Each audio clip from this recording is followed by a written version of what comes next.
সকালে উঠিয়া আমি মনে মনে বলি, এখানে উঠিয়া কোন পদ? অসমাপিকা ক্রিয়া।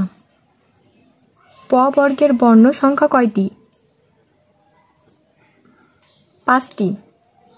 রেইনকোট গল্পে পাকিস্তানের শৈলের কাঁটা কি? শহীদ মিনার।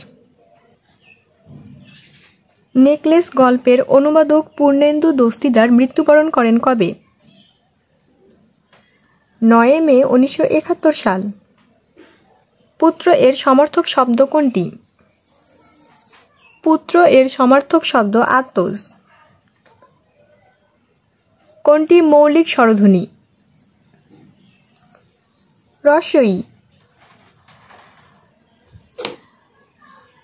কোন দুটি যৌগিক শব্দ? গায়ক ও বাবুয়ানা। কবি আহসান হাবীবের সেই অস্ত্র কবিতাটি কোন কাব্যগ্রন্থ থেকে সংকলিত? বিদীর্ণ দর্পণে সেই মুখ। উচাটন এর বিপরীতার্থক শব্দ কোনটি? প্রশান্ত। ছায়ার সাথে কুস্তি করে গাত্রে হলো ব্যথা, এখানে কুস্তি কি অর্থে প্রকাশ পেয়েছে? ছায়াবাজি।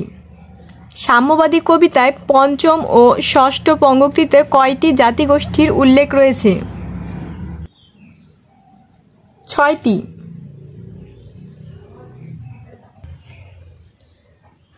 শিকারী বিড়াল গোফে চেনা যায়, এখানে গোফে কোন কারকে কোন বিভক্তি?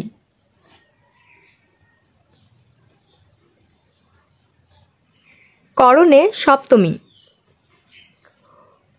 49 বায়ু বাগধারাটির অর্থ পাগলামি। খাঁটি বাংলা উপসর্গ 9 নীর ও দূর।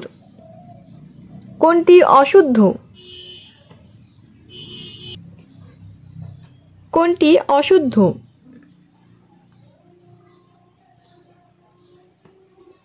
অধীনস্থ। সতীশ এর সন্ধিবিচ্ছেদ সতী যোগ ঈশ। গুরুর স্ত্রীবাচক শব্দ কোনটি? গুরবি। উক্তি শব্দের প্রকৃতি ও প্রত্যয়?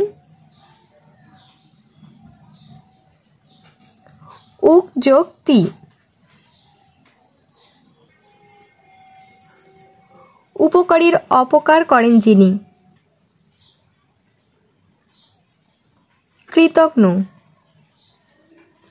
মক্ষিকা শব্দের অর্থ? মাছি। কোনটি শুদ্ধ বাক্য?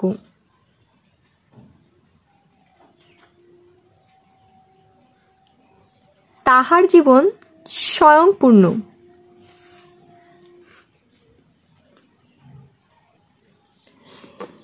একুশে কৃষ্ণচূড়া আমাদের ড্যাশের রং।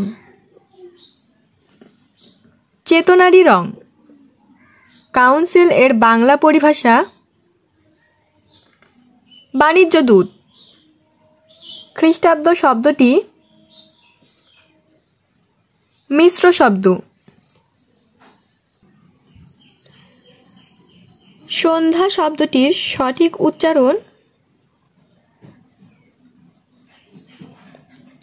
সন্ধ্যা।